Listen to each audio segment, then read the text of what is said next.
Jadi untuk seperti kasus yang Bapak alami ini sudah pernah saya alami untuk anak-anak yatim yang pernah tinggal di rumah saya.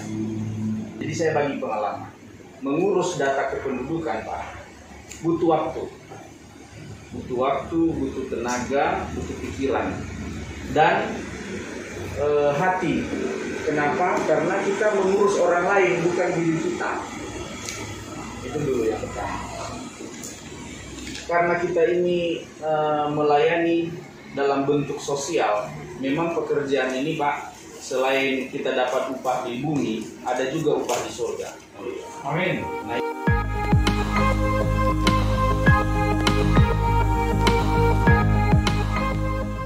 ini saya kasih saran sama Bapak. Memang dalam hal mengurus kependudukan ini, yang Bapak bilang itu tadi itu sudah benar. Kenapa? Karena memang orang datang membawa tanpa identitas. Jadi ada trik yang dilakukan di situ, Pak. Pertama, nanti ini Bapak bisa praktekkan ini nanti. Besok atau lusa Bapak datangi Dinas Kependudukan Kota Siantar atau Simalungun lah, di mana posisi panti kita ini. Siantar, Kota Siantar. Temui langsung kepala dinasnya. Jangan temui staf.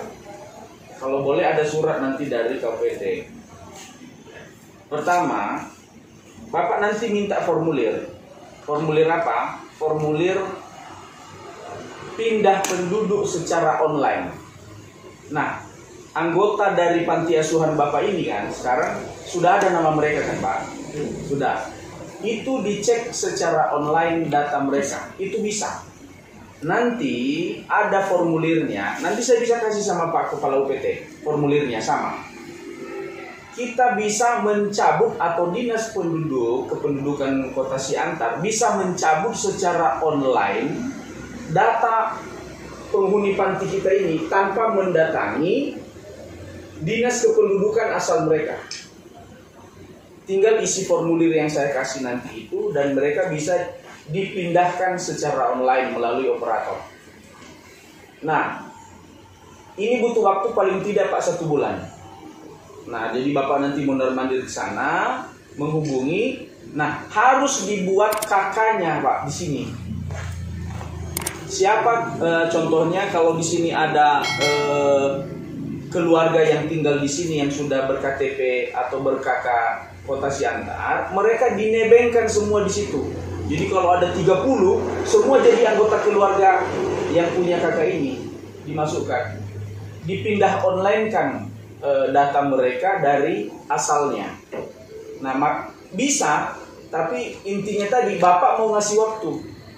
Jadi kalau hanya Bapak datang 1 kali 2 kali ke sana, tahulah Pak, tidak semua PNS ini punya hati juga untuk melayani. Apalagi dengan tidak ada sedikit supply gitu minyaknya, karena ini pekerjaan sosial.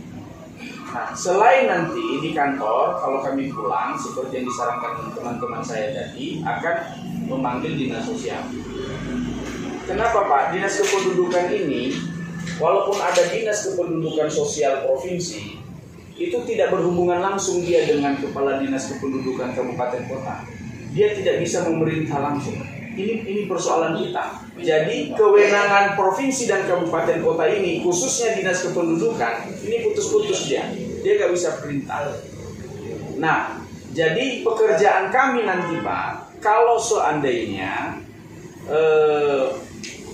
ini sudah selesai, data kependudukan mereka, ada kakak mereka, nanti kami bisa di Komisi E disurati data mereka. Nanti kita bisa adakan rapat yang teman-teman saya tadi bilang ini, rapat bersama gabungan komisi untuk memanggil dinas sosial dan BPJS. Nah, ini trik yang terakhir, Pak, untuk bisa membantu lebih dekat lagi. Di DPRD kota kan ada komisi, kalau nggak salah komisi 1 atau komisi A yang membawahi dinas sosial. Bapak juga boleh datang bersama dengan KUPT berkomunikasi dengan ketua komisinya supaya ini dibantu. Gitu. tidak elok rasanya kalau masalah kependudukan ini, kami ini yang datang ke dinas kependudukan kabupaten atau kota Siantar gitu. Tapi nanti kami bisa supervisi. Contohnya begini nih, ini kan masalah hubungannya ini kemitraan. Nanti kapan orang Bapak datang ke DPRD Kota Siantar, nanti bisa komunikasi dengan kami. Siapa tahu contohnya Pak Bapak ini punya teman di sana Hanura, Bapak ini punya teman di sana Gerindra, saya Nasdem punya teman di situ, Ibu Megawati ada temannya Golkar, Pak Dr. Porada dia punya teman PDIP. Jadi bisa kita ini, gitu. Semuanya berdasarkan komunikasi tadi. Tapi hasil yang sudah saya dapatkan dulu Pak, sudah bisa saya nikmati gitu. Jadi semua anak panti saya yang 30 orang dulu itu masuk di KK saya.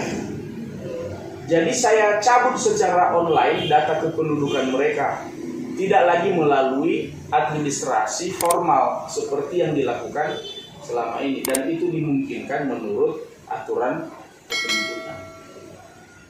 Jadi ini sedikit share pengalaman dari yang pernah langsung saya alami, bukan saya cerita, dapat cerita dari orang lain.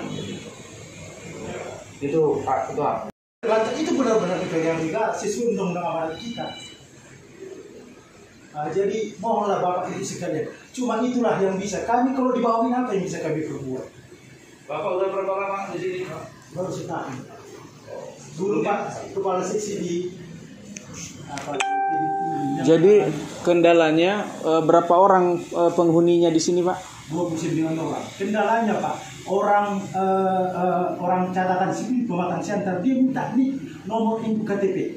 Dari mana kami bisa dapat Pak? Kalau ditanya pun orang tua ini kan jawabnya udah datanya tidak ada. Orang masyarakat datang mengantar, udah gitu aja Pak. Orang misalnya dinas sosial dari Medan antar ke sini ya bikin namanya tak ada apa-apa.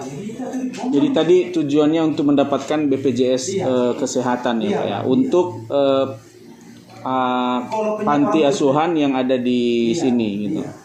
Kalau orang tua kita misalnya sakit parah Pak, kalau pilek-pilek demam segala macam masih bisa. Tapi kalau udah sempat Pak parah tidak bisa bergerak, Harus dok-name gitu. ya dok-name dari mana? Kami tidak punya uang Pak. Biayanya nggak ada. Tapi kalau ada BPJS kan gitu. Ya.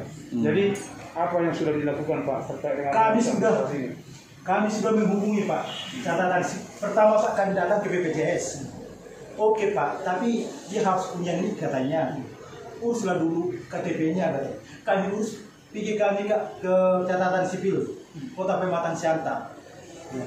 Mana lah Pak, udah database-nya katanya. Apa karena refocusing ini makanya nggak turun Pak sampai sejauh ini? Sebelum refocusing pun Pak, kalau anggarannya ini selalu harus kebijakan Menkumham Pak. Oh, sebelumnya juga ya? Saya kan biar maksudnya dari satu-satu Pak. Iya. Untuk biaya jiwa, Iya. ada nggak? Ada datangnya belakang. Global Pak ya. Iya, ada datangnya belakang. Iya. Ya, kan? Itu biasa itu Pak di rumah sakit. BPJS. Iya. Itu rumah sakit tidak langsung datang uangnya itu nggak contoh Pak. Diselesaikan tapi ada anggaran. Kemudian Pak tadi yang terakhir, kalau sakit Pak ada anggarannya nggak? Tidak ada Pak. Sakit nggak ada anggarannya. Tidak ada. Obat yang ada Pak, itu pun obat generis istilahnya. Obat ala-ala. Iya, tadi ya. Iya, itulah disumberkan dari sana Pak, dari dinas. Kalau mengantar, Nah, dari lanjut usia itu, iya. diantar, tak kebetulan harus diantar lah dia. Iya. Ada anggaran itu. Tidak Pak, kebijakan Kalau menjemput, sama. biasanya orang bapak sampai kemana? Mengantar menjemput. Iya. Kami rumah sakit Pak, rumah sakit tentara ini. Ya. Ya, kita jual. Nah, Jadi tidak ada misalnya apa ya? Ada yang lansia, tolong dulu jemput di sana Pak. Tidak ada Pak ya? artinya warga baru Pak? Iya, tidak ada ya. Tidak. Diantar Pak ya. Diantar, kadang ngantarnya ini Pak. Nah, ini contoh kasus nih Pak. Ini karena baru malam sore Pak. Iya. Jam berapa Pak Des? Jam 5 ini kan COVID Pak. Ada keputusan kita dan arah dari pimpinan tidak menerima warga. Iya, apa? Jadi keputusan Ada surat edarannya. saya sampai di sini ke kota, kita situ mak dengan tas, dengan melas mau masuk, mau mabuk tidak bisa. Iya. Cara penyelesaian dia dari Medan katanya Pak, entah betul atau enggak. Saya koordinasi dengan Pak Teres sebagai kasih Pak itu kasih ongkosnya antar kebus seluruh pulang. Iya. Kali 100.000. Dari antara satpam lagi ke Intra. Kebijakannya itu. 100.000 Iya, dari mana duitnya itu? Kami itu Pak. Jadi kan kita maksudnya gini kan. Jadi kita dari tahan. Iya. Apa saja yang perlu kita perjuangkan. Sebenarnya. Jadi kan tadi kan seperti Tuhan Pak Aryannya tadi kan. Iya. Banyak kali Tuhan tadi Pak. Kan masalah berobat tinggal sebenarnya kalau ini masalah berobat. Apa yang dibilangkan oleh Pak Pendeta kita itu sebenarnya bagus sekali. Kira-kira Pak, kira-kira ini bisa nggak kayak gitu Pak? Ini jujur aja nggak apa-apa. Bisa, nggak bisa berat, itu nggak apa-apa. Ini kan ada masukan yang sangat bagus kira-kira gitu loh. Kalau Bapak lah sebagai komandan lah, kira-kira bisa nggak yang disampaikan Pak Pendeta ini? Bukan kita bilang harus Pak. Kalau yang berat ya berat lah. Tapi kalau segan-segan Bapak nyampaikan itu kita. Gini Pak, Berat susah tak bisa nggak apa-apa. Yang Bapak tanya. Iya Pak Pendeta berkata. Biar ini Pak. Terima kasih atas tanggapannya Pak. Memang tanggapan Pak Pendeta tadi kalau kita dengar memang enak Pak. Iya. Tapi Pak, kami Pak. Iya. Kami Pak sudah ini serius ini Pak. Iya. Kami Pak datang ke sosial. Kami berpikir kami tidak butuh apa-apa karena kami tengok taruh. Kami Pak seksi di sini Pak. Ada enggak? Ini Pak kemanusiaan ini Pak. Jadi bolak-balik kami Pak ke menjumpai BPJS, mempunyai dinas sosial, menjumpai capil. Artinya Pak sudah Bapak kerjakan yang didapat Pendeta. Udah. Itu maksud saya Pak. Iya. Jadi gini Pak. Tanpa menggunakan anggaran. Iya. Iya. Karena Pak, kita Udah. ini, Nggak ada anggaran Pak. kita ini Pak, Bapak ini sebagai ASN sebagai tugasnya di sini, Bapak setiap kali bergerak sebenarnya ada anggaran. Nggak ada Pak. Enggak, itu maksud saya loh, bukan maksudnya Bapak. Ada anggaran yang misalnya 5.000 perak, tapi tetap ada anggaran, kira-kira gitu loh Pak. Bukan makanya kan kita kan yang disampaikan Pak Bertani cukup bagus dulu Pak. Artinya kalau sudah Bapak jalankan, kita sudah tahu persoalan ternyata di atas